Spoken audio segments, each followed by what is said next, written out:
What happens during their Tiger Walk is they walk out those doors, they walk past fans, they walk down a hill, and then they enter Jordan-Hare Stadium. However, the event staff gave them no response when they asked why they were getting kicked out, and they were escorted down the ramp and out the back of Mizzou Arena.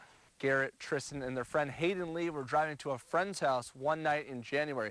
They were traveling along this road when they went out to the side. Now, this is Missouri's first trip to Vanderbilt since 1957. That game ended in a 7-7 tie.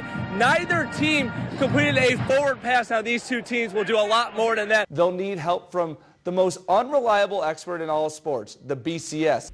This is a 450-page document outlining the class action suit. As you can see, well, it's pretty lengthy. So I thought I'd simplify it. Yeah, well, most collegiate baseball players dream of one day making it to the major leagues. The minor leagues serve as the stepping stones to that dream. But the struggles to get there don't necessarily begin on the field, but really begin off the field. Garrett Brushhouse is done playing, but he's not done making an impact on pro baseball. He pitched for the Missouri Tigers in the early 2000s. He dreamed of making it to the big leagues, but quickly realized his time in the minors was difficult. The standpoint of the type of training that you had, and also the living conditions, it was actually a step down from Mizzou. He's now a lawyer in St. Louis, where he's part of a group trying to change Major League Baseball. His firm represents 3 players, including former Tigers Aaron Senni and Mike Liberto. They filed a class action suit against Major League Baseball for unfair wages and labor practices for minor leaguers. This is a 450-page document outlining the class action suit. As you can see, well, it's pretty lengthy. So I thought I'd simplify it. Crunching the numbers, the minimum a major leaguer makes in a season is $500,000. For a minor leaguer in low A ball, they make anywhere from $3,000 to $7,500, which if you look at it is below the federal poverty line of $11,490. According to the minor league baseball website, the maximum a low-level A ball player makes in a month is $1,100. For a minimum wage worker working 40 hours a week, they're actually making more than the minor league player. They're struggling to just eat at Subway for lunch and just struggling to eat breakfast on an average morning. This ball is crushed to left, and it's gone. Mason Katz, who dominated at LSU last year, now he's just trying to make it month to month. You know, we go back home for the off season with less money than we came here with.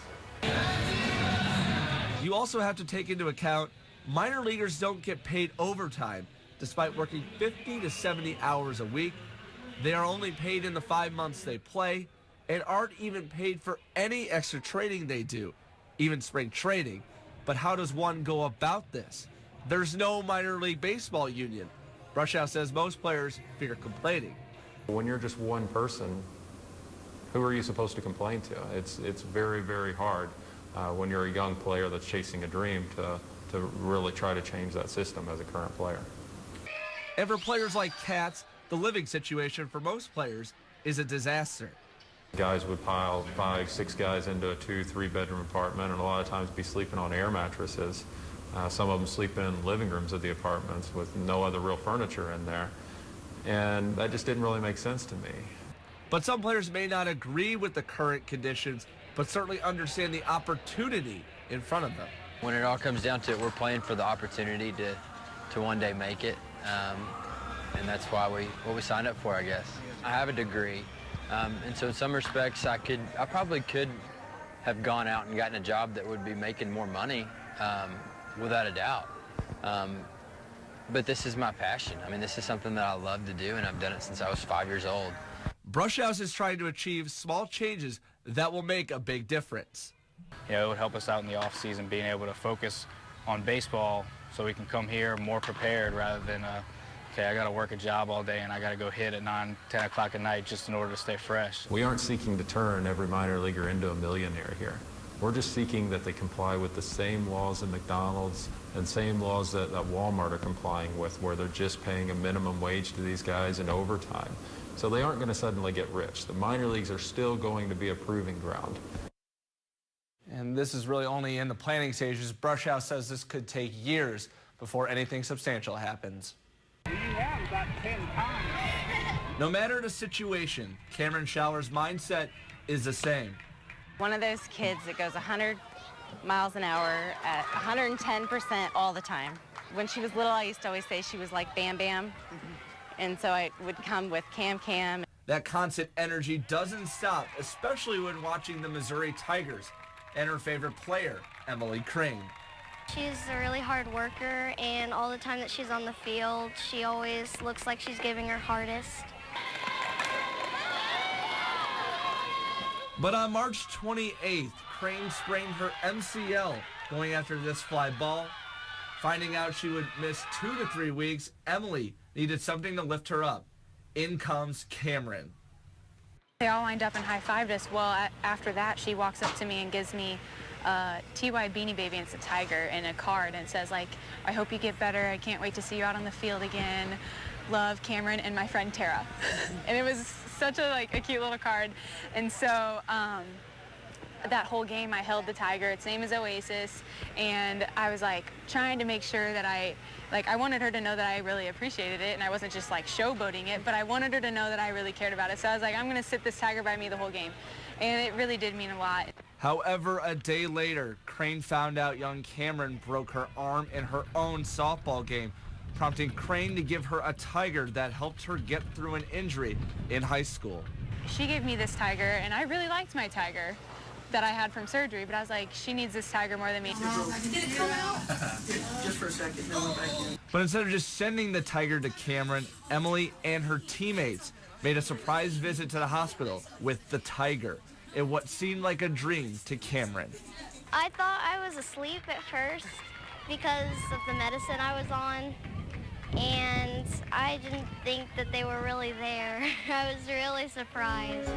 It was a moment that brought Cameron to a smile and a trip down memory lane for Crane.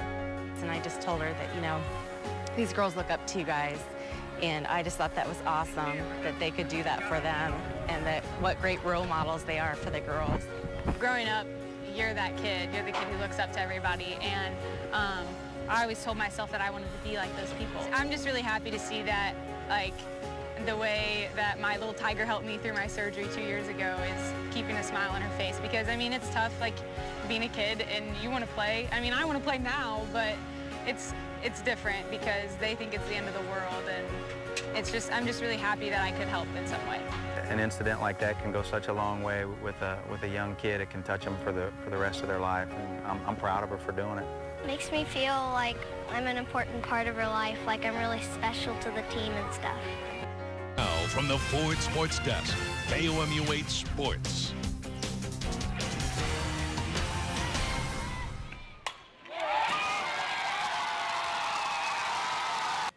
All right, more on that crazy finish in a moment. Wild day in Missouri sports. So first to basketball. Kim Anderson is a legend in the state of Missouri. Born in Sedalia, he played under Norm Stewart at Missouri, where he won the 1977 Big 8 Player of the Year with the Tigers. Now he's the head coach of the Central Missouri Mules, who today played for the Division II championship against West Liberty. Mules looking for their first title since 1984. We pick it up first half. Central Missouri's Dylan Deck, he hits the turnaround jumper, part of a 9-0 run for the Mules. Later on, it's TJ White with the steal and the layup at the other end. Central Missouri up by 2. But West Liberty would respond. Seeger Bonifant with a 3 of his own. Hilltoppers up 1. Then it's Cedric Harris. He hits the mid-range jumper, giving West Liberty a 9-point lead. That would be the biggest lead of the game, but back come the Mules. First, it's Jordan Epps knocking it down from 3 from the left wing. Then next possession for UCM, Preston Bruns with the 3 off the screen. A 1-point game, however, UCM would trail by 2 at halftime. Second half, off the miss, it's Charles Hamork with the tip slam with some authority. It's a 1-point game. Later on, 3-point game. Good ball movement leads to another Epps 3. He finished with 11 points, game tied at 60. 7 minutes ago, KC native Dalen Robinson, he hits the 3, and the Mules were up by 3 after that, but West Liberty would respond. Cedric Harris, he hits the long-range shot, game tied at 68. but Robinson feeling it. He hits another three. The senior finished with a game-high 21 points. Anderson just loving it. Now a 2-point game, but Hamork puts the game on ice with a three, and the Central Missouri Mules end their championship drought. They win it 84-77, and head coach Kim Anderson, well, he is just in a state of disbelief. What I just said, did we win? Oh, great job, man. What a great game. Great defensive play at the end, which we talked about at halftime. We had to do a better job. No, I can't believe we're national champion. All right, back to the chaos at University Field. Last night, the Missouri Tigers softball team used an 8-run third inning to defeat the Georgia Bulldogs. Today, a little different. Going down to the final at-bat. To University Field we go. Casey Sagal, the freshman, on the mound for the Tigers. Bottom of the first, 2 runners on for Mizzou, and Mackenzie Sykes slashes one through the right side. That brings home Angela Randazzo, and it was 1-0 Missouri. More from Sykes later. Bottom of the second, runner on second for Mizzou. Sammy Fagan singles one up the middle. That brings in Taylor Gadbois, 2-0 Mizzou. Move forward to the top of the third. Georgia's Paige Wilson hits one to deep right center. That's good enough for a 2-run homer, and that ties things up at 2. Moving ahead to the top of the fourth, runner on third for Georgia, and they're going to get the sacrifice fly. Mackenzie Sykes' throw just a bit late. Bulldogs would go up 3-2, and that would be the score all the way until the bottom of the seventh. In the seventh, Taylor Gadbois leads off with a chopper over to shortstop's head, and then she steals second. She's a tying runner on second. Later in the at-bat, Angela Randazzo, she rips one down the left field line. That scores Gadbois, game tied at 3. Then, with runners on first and second, I said Sykes would do something, and here it is. How about a 3-run walk-off homer? Mizzou scores 4 runs in the bottom of the seventh. They win in walk-off fashion, 6-3. A big win for Missouri and head coach Aaron Earlywine.